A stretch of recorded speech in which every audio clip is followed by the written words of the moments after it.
Welcome to the LDN radio show, brought to you by the LDN Research Trust.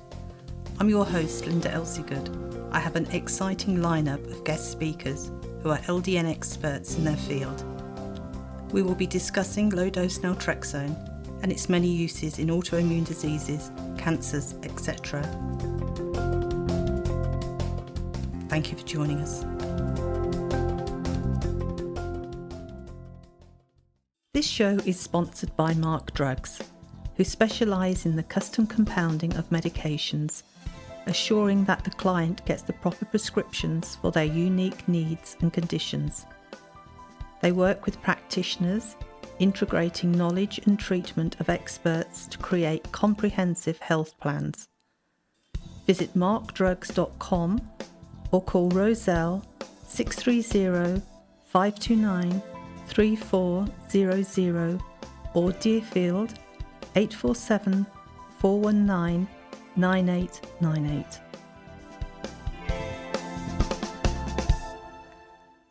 I'd like to introduce my guest today, Dr. Beth Livengood, who's from Arizona.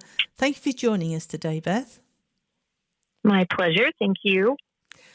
Well, you are one amazing doctor, and I have had the pleasure and the privilege of having met you, and you have done presentations for the LDN Research Trust, I think the last 2 years or 3. Yes, some virtual and just one live, one in person. Yeah, amazing. So share with us, give us your background, please. Okay, well, I'm a naturopathic doctor, which is recognized around the world, but with very different levels of training and credentialing. So in the United States, some states are licensed as primary care providers, and in Arizona, we have that. So I have a really wide scope of practice and essentially practice as a primary care doctor. However, with this naturopathic training, we were exposed to herbs and plants as medicine, some Eastern medicine like acupuncture, and of course, lots and lots of nutrition therapy. So I was fortunate enough in my residency to also be exposed to the LDN book. And I learned a lot about LDN through my residency, was able to watch it applied to MS and RA and some other things. Of course, the contraindication, safety is always number one when someone's supervising a resident. So that's where I got my in-depth training, practical application, and then have been in private practice here in Arizona. And I think because of LDN quite a bit, I can attribute it to that. I've focused my practice a lot on autoimmune conditions, chronic pain and autoimmune conditions. And so, of course, LDN plays a big part in that. Okay, so when you started to prescribe LDN, has it changed from then to now? Yes, definitely. So, maybe 7 years ago or so, I think there was sort of an assumed standard that you're going to target 4.5 milligrams, and maybe you'll start out at 3. And originally, one of the ideas was start in the middle. That way, if it's not quite the right dose, you can go up or you can go down. Well, that sounds good at first, but then how do you know which way to go? So I started switching that up where I started really low, like 0.5 or 1 milligram, and then you gradually work your way up. And in that process, I also found that there's nothing magical about 4.5 milligrams. A lot of people settled at 2 or 1.5 or 3. And so that was probably the biggest change for me, was slowly working the dose up from a very low dose, because not everyone needs the 4.5. That was just where a lot of the research was done, and successfully. So it's great, but it's not always exactly the case. It's very customizable. Mm. It's certainly not one size fits all, is it? Yes, definitely. And when I started in 2003, it was standard to start on 3 milligrams and after a month move up to 4.5. And as you can imagine, the fallout rate was quite high, because that dose of 3 milligrams was too high for people and they had side effects. And then when they increased it to 4.5, those side effects were even more apparent. So for some people, it wasn't ever going to work. And like you say, 1.5 suits some people, or 2 milligram. It's not the higher the dose, the better the benefit, is it? It is really Correct. It's hard because people will say on our Facebook group, so what is the right dose of LDN? Well, it depends who you are.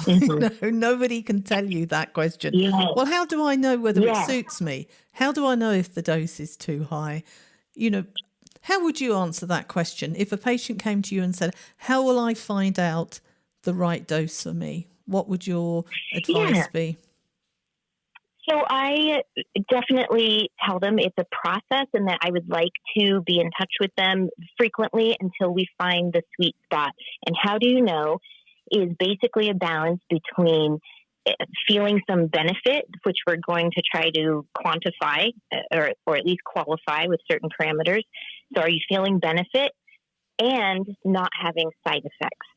And, for me, in my practice, I really haven't seen very many side effects. And if so, they're mild and very easily remedied. So, of course, the most common ones being sleep disturbance. And I've found that that's really easily fixed by moving the dose to the morning and still have the same efficacy. I think we're seeing that come out more and more in the literature, that really does not have to be dosed in the evening. So that's an easy fix if they find their sleep is disturbed. I think I've had a couple with some GI upset, some stomach upset, that kind of thing. And just take it with food. Again, an easy fix. So that's kind of how you balance that out. Are you feeling benefit in terms of, what benefits are you trying to achieve? And then also, are you not having side effects? That's where that patient should land. Mm-hmm. Now, as we know, LDN isn't a standalone treatment, and what other treatments are used alongside of LDN really depends on the doctor. So for you, what do you use alongside of LDN?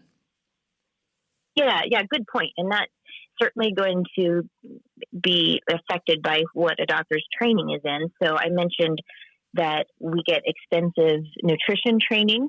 And so I'm almost always tweaking the patient's diet. So a lot of times we'll do food sensitivity testing, and that's not allergy testing. If you have an allergy, of course, you should avoid your allergens. But sensitivities are a little more difficult to assess because they're vague. Food sensitivities show up as joint pain and headaches and fatigue, all these common symptoms we see anyway with chronic conditions. So I test for those, and then we change the diet based on that.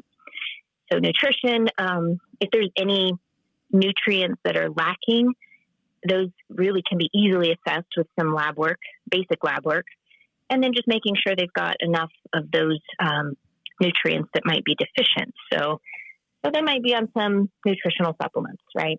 Mm-hmm. And then beyond that, it's very case specific. So if I'm dealing with a thyroid condition, that'll be treated differently from RA or MS, right? Mm-hmm. Okay. And where does acupuncture come into this? Acupuncture is really helpful for musculoskeletal conditions, inflammation. And then I use it a lot for anxiety, actually. I gave a talk about the mental emotional component that comes along with chronic conditions. And, it's kind of the chicken or the egg thing, that having a chronic condition certainly can cause a person to feel depressed or anxious. And on the flip side, we know that propensity to be depressed also lowers our pain tolerance and lowers our immunity. So, one can go before the other and vice versa, but either way, they both need to be treated. So acupuncture can be really helpful for mental, emotional issues as well as musculoskeletal issues. So it's great for chronic conditions, RA, pain, fatigue, anxiety, depression. And I notice you do IV therapy, which is something many doctors in the US provide. We don't actually do that in England. What kind of IV therapies do you give? Because it's all a mystery to me, should I say. Yeah, okay. Well, side note, I do have a colleague in London who has started giving nutrient IVs. Really? Yes. I don't know if you can name names, but You can. Dr. Harpal Clinic. Yeah, Harpal Baines. Yep. Yeah, of course. So it is a very integrative practice, a functional practice. So definitely your conventional docs are not going to be doing this. There are different kinds of IVs, and I only do nutritional IVs. That means that I'm replacing, whatever nutrients a person is low in. You get therapeutic doses. It bypasses the digestive tract so that these nutrients go straight into the muscles, the tissues that are low in vitamins. So that's a huge benefit. You can get higher dosing and you don't have to digest the vitamins. Mm-hmm. There are other types of IVs that I personally don't do. Some of them are specific to cancer, killing cancer. Some of them are specific to chelation. So, removing toxins, heavy metals, that kind of thing. Those are specialty IVs that I personally don't do. Mm-hmm. And I see stem cell treatment as well. Could you explain a bit about that? Yeah, definitely. Of course, this is a very new branch of medicine, and stem cell, at least in the States, kind of got a controversial, almost bad rap around it. And it's used incorrectly and broadly to include all kinds of different growth factors. And specifically, I'll use, for example, PRP, which is platelet-rich-plasma. Stem cells have to come from truly a stem cell, a bone source, a fat source, or a fetal source, right? Mm-hmm. And a lot of those are pretty invasive extraction methods. So there are some other ways around that where you can get similar benefits, but without having to extract these stem cells. So that's a little bit different. They're called exosomes or endosomes, and those are extracted by a simple blood draw, or you can even purchase them as a concentrated and sterile solution of growth factors. So that is something I use a lot in my practice. And what they do is provide millions and sometimes billions of growth factors. So whatever you inject it back into is stimulated to grow and repair. So it works marvelously on degenerative joints. I use it a lot for hair restoration. So when people have lost their hair due to chronic illness or poor nutrient status or even stress, these growth factors help to regrow your hair. So whatever you put it in, it helps to regrow and repair that tissue. It's pretty amazing. Wow. That is amazing, isn't it? I can remember going to a seminar.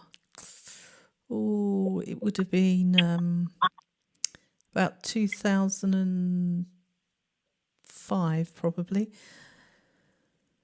And it was a neurologist talking about stem cells, how it was very early days and they didn't know much about it. And it was a discussion where they were saying, how do you know if you put a stem cell in your body that it's meant to be growing to help the liver or the kidneys or myelin sheath or whatever, and that it doesn't just go off and grow and turn into a tumour, and I was thinking, oh my goodness, that sounds scary, How does it know what it is you want it to do?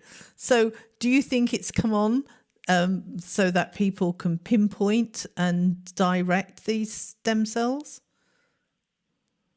Well, it's certainly come a long way. And like I said, I don't personally use stem cells just because of all the controversy around it in the United States. Mm-hmm. The FDA is coming down pretty hard on being more precise with the use of stem cells. So I'm personally enjoying really good benefit just from using the growth factors. So the other problem with stem cells, if they're not harvested from the patient themselves, that means you've got the possibility of rejection. You're putting somebody else's cells in you, and that's a pretty high risk procedure. So with the growth factors and the exosomes, you don't have that risk. There's no cellular material. There's no DNA. It's just the growth factors. So, Okay. with the stem cell, I guess the benefit would be you're getting that progenitor cell. That's the cell that can turn into anything, but you're also getting the growth factors. And with the PRP or the exosomes, you're just getting the growth factors. So you're relying on the body to have enough cells there, to regrow that tissue. So is that given as a drip? Is it blood that is given, or is it an injection? How does? Yeah, good. Yeah, that's a really good question. There's multiple ways you can put it back into the desired tissue, desired location. It's a blood draw for sure. So that's how we get the PRP, spin it down, extract it. It can be microneedled back into the skin, for example.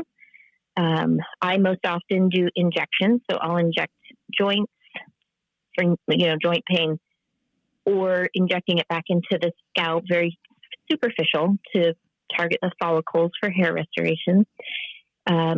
I think I mentioned microneedling on the face. That promotes collagen promotion, collagen growth.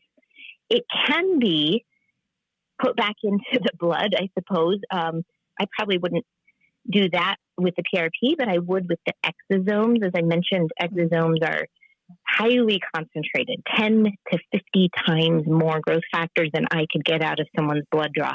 So that might be beneficial. You're just generally, promoting growth, repair in the entire circulatory system. I suppose that could have an application. That'd be like an IV. Okay. So are you also helping people to wean off of opioids? Yes. So as a naturopath, I very rarely prescribe opioids. So getting people off of them, that's usually more what I would do. But definitely cautiously, that definitely needs to be medically supervised.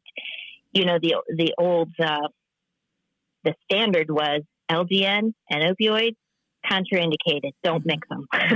So this is pretty new territory, I think, for all of us. But I'm just really impressed with how helpful it is, and the protocols that are shared among our experts in LDN about how it can safely be used to help people get off opioids. Exactly. Yeah. So the other thing that is a big buzz at the moment is CBD. Do you use that alongside of LDN? Yes, definitely. Of course, they work together in a similar way. They're both helping the body's internal or endogenous opioid system, our own opioids. But interestingly, they work on different receptors. So they are very synergistic. It's almost like getting a bonus because they don't work the exact same way. They work slightly differently and they help each other. So I've seen really good benefit with that. Again, with some RA patients, because both of those are anti-inflammatory. So when they get those very painful flares in their joints, the combo just knocks it out. It's actually really good. Wow. So are you going to share some case studies with us today? Well, yes. Let's see. We've maybe something new and different, because I think I've talked about depression in the past, gastroparesis. And recently, of course, as I mentioned, I use LDN with almost all of my autoimmune cases. So recently I was looking at a Hashimoto's thyroid case, and her antibodies were 4 digits, so really, really high, like thousands, in the thousands, and symptomatic. So started her on LDN with thyroid, some of the general or basic supplements that I would also assess first and then make sure they need is things like iodine, selenium, zinc, magnesium. So checking those levels and then replacing as they're deficient. So she might be on a, nutrient supplement. And then I mentioned also food sensitivity. So making sure the person's diet is anti-inflammatory for starters, but also excludes any of their allergens and sensitivities. That's just crucial for bringing down inflammation and giving your body one less thing to have to fight off. So having done that, her antibodies did come down. They were still high, but only in the hundreds, not the thousands. So that was an interesting, notable benefit. It's a way to quantify it, but I have to say the antibodies don't always come down. I don't always see that dramatic drop. What I do correlate it with is symptoms. Did their symptom picture change? Mm-hmm. And, that's obviously what the patient is after, and that tells me we're on the right track, even if the antibodies are not responding dramatically. So that in this case, when her antibodies did come down a lot, that's just cherry on top. That's a bonus, and certainly she was feeling better as well. Do you find over a period of time, if the antibodies don't drop initially, over time they do drop? Have you followed up with that? It's possible. Yes. So yes, that has happened. But the other thing with Hashimoto's, is the potential to swing. They can flare. They can swing from hypothyroid to hyperthyroid. And in those cases, that's also when it's really important to start at a lower dose LDN, and they typically require a smaller dose. They hardly ever need to go up to a 4.5. And many patients that are on thyroid medications, I have found, have to reduce their dose, that they don't remain on the same dose. Have you found that? So interestingly, I hardly ever even have to put someone on thyroid replacement. Very rarely. Wow. Yeah. That's so good. I mean, if they're already coming in to me on that, we'll keep it the same for a while, but almost always they have to come down on their dose or even come off of it. Mm-hmm. Mm-hmm. That's a good one. So what else? Mm-hmm.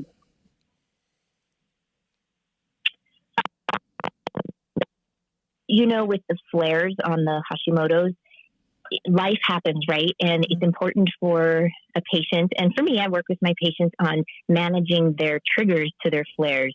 So this is what I call nature cure. It's like life management. Are you getting enough sleep? Are you de-stressing yourself at the end of the day? We're designed to manage stress in bursts, not constant, not day after day. We have to be able to decompress, to learn to relax. That's another place where acupuncture comes in, and even meditation. I'm constantly suggesting that my patients learn some breathing techniques or use a meditation app they just listen to each day. So managing stress, managing sleep, and living basically an anti-inflammatory lifestyle, primarily with diet, is crucial to managing these flares. Okay. Mm-hmm. Do you have another case study?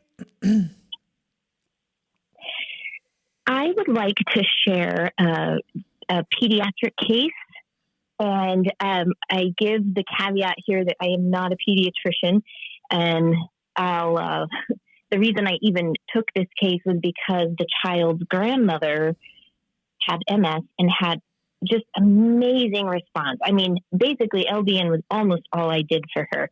We tweaked a little bit her diet, maybe some magnesium or some supplements, but other than that, very, very little had to be done. And she almost was like a new person. She had such a good response.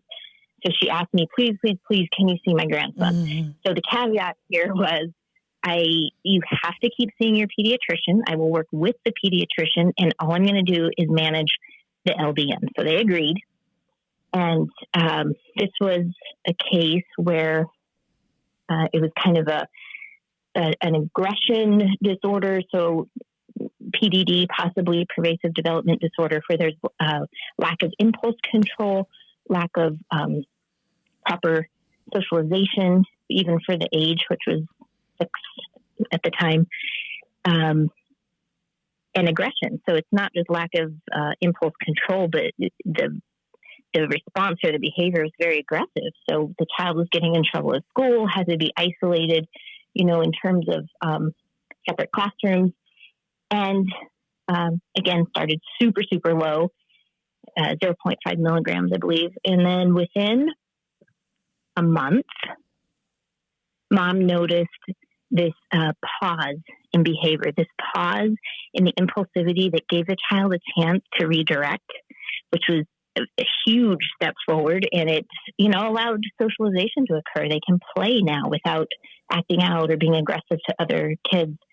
Within 2 months, he was back in his own, so he didn't have to be in a separate classroom, was doing much better in school.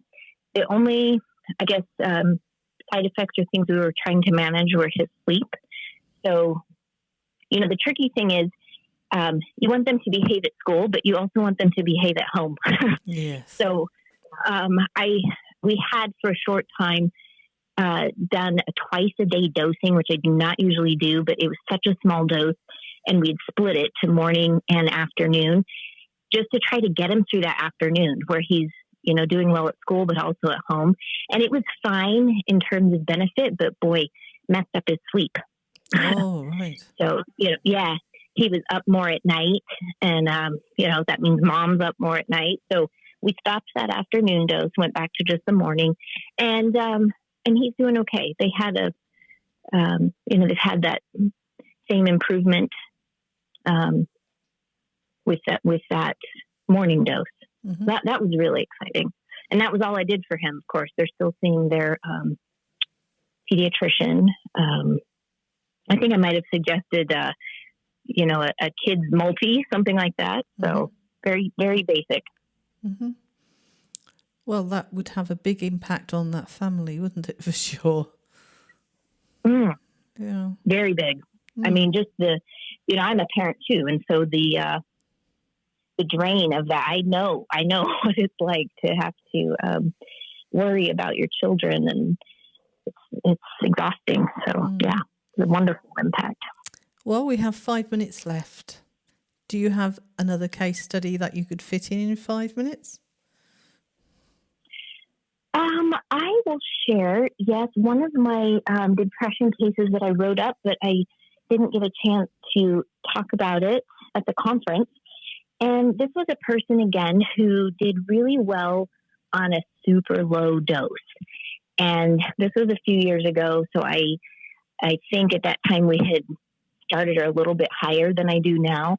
And we found out, again, that's kind of trial and error when you do it that way, that higher dose was not great. And when we brought her down she landed on 1.5 milligrams, her response was, it was huge. And I'll just say what we went from was basically suicidal ideation on a daily basis to not having that anymore. So the impact on, first of all, me thinking, oh, thank God we don't have to deal with suicidal ideation anymore. That's a huge success. And of course for her, that was a big benefit, but she had dealt with that for many, many, many years. It was chronic. And, for her, she was also using, not just CBD, it was medical marijuana. So CBD with the THC in it. That was a good combination for her. Dealing with the anxiety that goes with that, suicidal ideation. She was interesting because she's the only time I've ever seen or heard of the LDN, and I'll say allegedly, causing irregular menstrual cycle. So I still can't say 100% that that's what caused it, but she was convinced because that was the only thing that had changed. And then all of a sudden her cycle was irregular. I even consulted with one of our fertility experts that uses LDN, and he's like, no, there's no way. LDN's used to promote regularity, to help with fertility. But she insisted, and I always go back to the patient knows their body best. No one knows what's going on with them better than them. And she insisted that was the only thing that changed, and it was at the higher dose. So as soon as we came down to the 1.5, her cycles were regular again, and so that's where we landed. Wow. That was kind of an interesting but fixable side effect. So what dose did she stay on at the end? The 1.5. Okay. Yeah, that's interesting. Yep. But I mean, Yeah. in the news here, the awareness of mental health is very, very high. Is it in America? Mm-hmm. Yeah. It is. I think the fact that some of the royals have taken that on as their one of their platforms, that has helped tremendously. I don't think we've got quite the support over here yet, but there's definitely a movement. I mean, of course, in my circles, obviously, the people I talk to were all very supportive and non-judgmental about mental health, but there are I think it could use a little. There are a lot of people who think there's a big stigma attached to it and sweep it under the carpet. Don't talk about it. You'll be judged as somebody who's climbing the walls. Yeah. If you've got a problem, keep it quiet. Definitely. And don't you think, I don't know if it's the same over there, but I think men suffer with that worse than women, that women are more likely to seek help. Yeah. But I mean, if something's not quite right and it can be fixed, why suffer in silence? Why feel depressed and anxious? Definitely. And, get it sorted. Yeah. So hopefully if there's anybody out there listening to this who has depression, anxiety, suicidal thoughts, find yourself a LDN literate doctor and go and talk to them and see if that would help. But we've run out of time, Beth, so that is amazing. And people will be able to watch your presentation from the Bahamas. So that's really exciting. Forward to that. Yeah, thank you for organizing that. Okay, so we will say goodbye for now, and we will have you back on the show another time. All right, Linda, thank you so much. Thank you. Bye-bye. This show is sponsored by Mark Drugs, who specialise in the custom compounding of medications, assuring that the client gets the proper prescriptions for their unique needs and conditions. They work with practitioners, integrating knowledge and treatment of experts to create comprehensive health plans. Visit markdrugs.com or call Roselle 630 529 3400 or Deerfield 847 419 9898.